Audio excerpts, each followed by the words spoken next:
What is up? In this video, I'm going to show you how to make a classic dinette with the 2 benches and the table in the middle, and have the table be able to come down and make a comfortable bed. This is like a classic thing that you see in almost all Skoolies, and I'm really lucky here. I have a Skoolie that has one already completely built really well, so I'm going to be replicating that for my build. So this is my friend's short bus that she had professionally built out 10 years ago, and it has this beautiful dinette. So I'm gonna do it with like a screw-in leg. This one has this leg that goes in.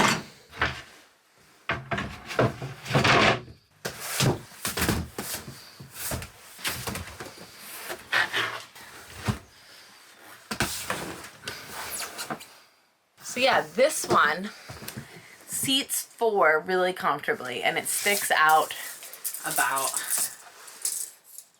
37 inches exactly. Actually, I'm gonna say about.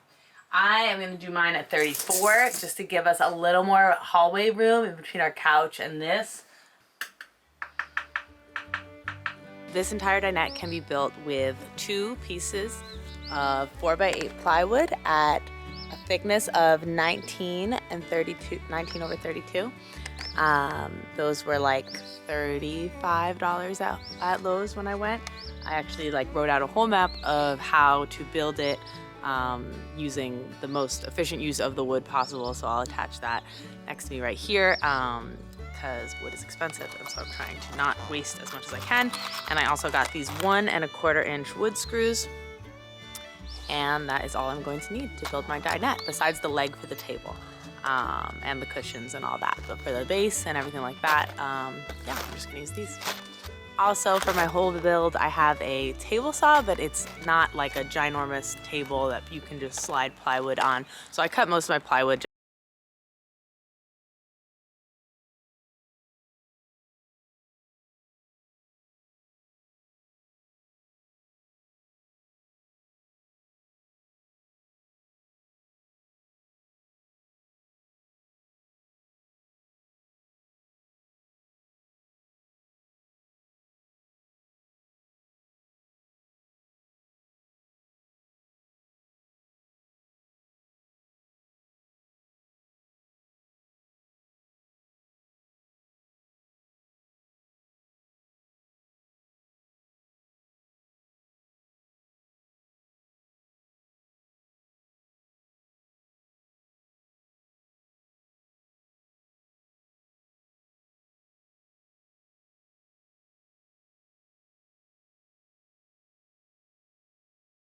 You how it fits together just by dry fitting, and then I'll show you how we're going to attach them. So the height of our seat is 16.5 and these 22.5 inch wide. So this would be where I would start attaching. Normally I'm actually going to make adjustments to mine because mine is going to kind of fit in over the heater. So I'm going to measure out the adjustments I need for that now.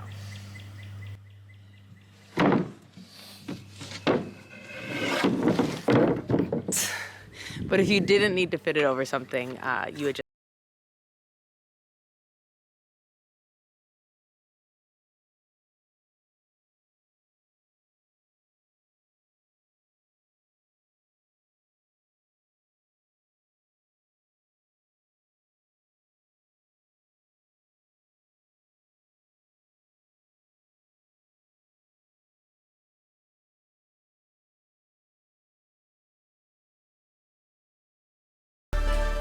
little, I don't know what you call them, little edge pieces. And I'm just going to start attaching those to all of the wall pieces. And I'll show you exactly how I'm going to do that.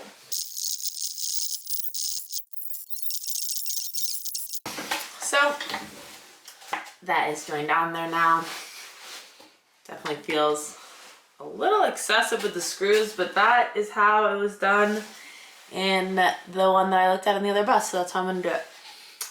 So I just started thinking about, once I am attaching the other walls, it's going to be a little tough to line up my drill inside and make sure I get a nice even hole through because of the this board being in the way from my drill laying flat.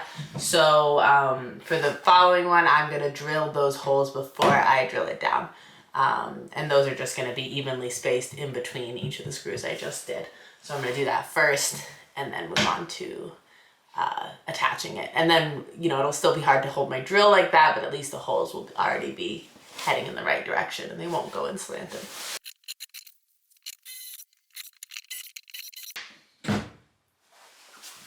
So now I'll attach that, but it already has all those side holes going through, and then I'm gonna attach it in these 4 spots.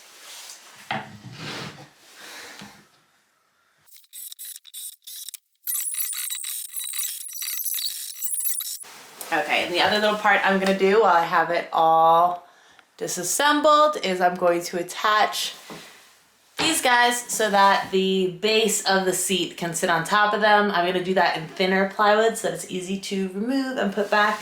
And so I got this little spacer that is the same thickness as my other plywood. And I'm gonna use that to measure out how deep this guy should be.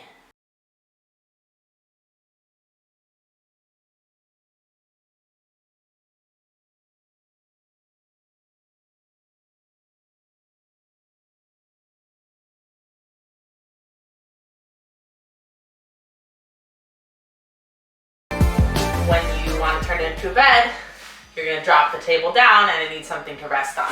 So these little red ridges are going to be screwed in to the outside like that so the table can rest right on. And today I'm going to use Gorilla Glue and clamps to glue it on, clamp it down, and then screw it in once I have screws. Also pointing out that a better way to do everything I've done so far would have been to Gorilla Glue every single one of those little strips that I was screwing in. So if you want to do a better job than I did, I would recommend doing that.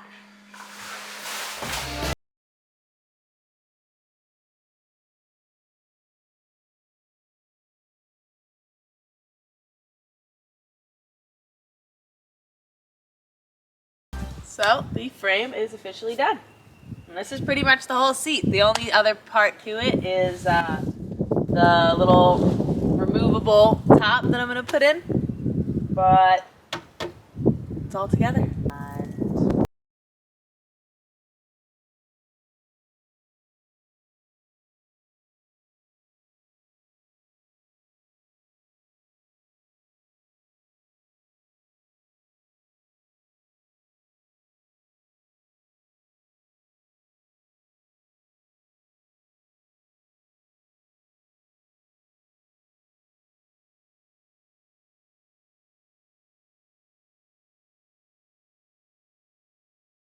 Because our dinette is kind of over our heater, is to give us space for that heat to escape. So I'm installing these little vents into the sides and the front facing part of each of the seats so that heat doesn't just get trapped in there. So I cut these holes with my router, and now I'm gonna install the vents.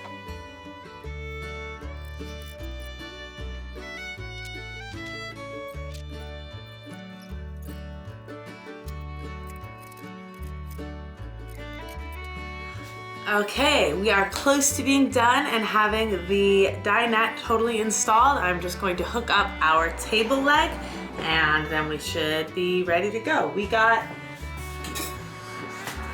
this on Amazon. I'll link it below. All the parts came separately and together they were probably about 30 bucks. It was like $100 at Camping World, so whatever.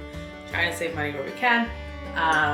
You know, a little base to go into the floor. I didn't want to drill a giant hole in our floor for that, so we built this little stand just out of 4 pieces of 3/4 inch plywood glued together, and then drilled a hole in the middle of it so that can sit on that.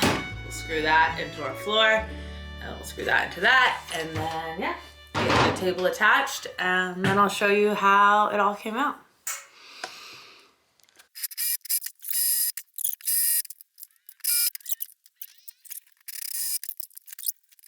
All right, it came out beautiful. Ugh. Can't see it at all. And it is in super secure, so. Wait, those screws are perfect. Wait, what? I'm ready.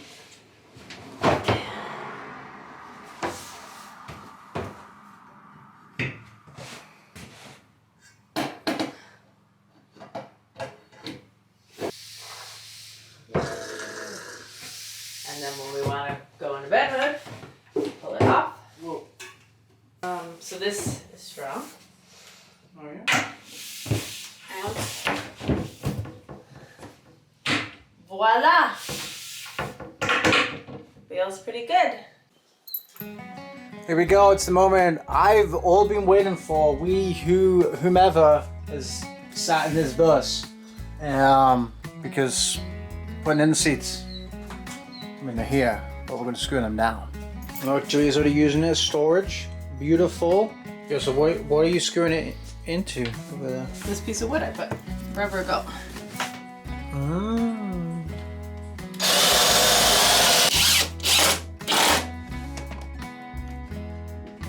So we were thinking of doing custom cushions because when we wanted to do the exact dimensions of these chairs, ordering cushions that were the exact ones we wanted, like getting them custom made, was expensive.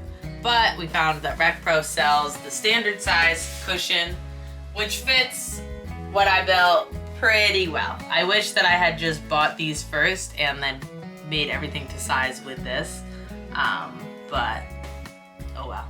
Yeah, they come in like 5 different colors. Wow. These ones match the old classic seats as well. Over time also, the plywood has warped a bit, for the record. I wonder if that's because it was like on the back of this too, and that like pushed pushing it out. Yeah. You want to help us by sitting on the seat at some point and really just fucking digging your back into it, then I might be able to fix it. Also hoping it's going to be less wobbly once we drill it into the floor. And the wobble never really left. Welcome to the future. Here we are, or the present, the now for us.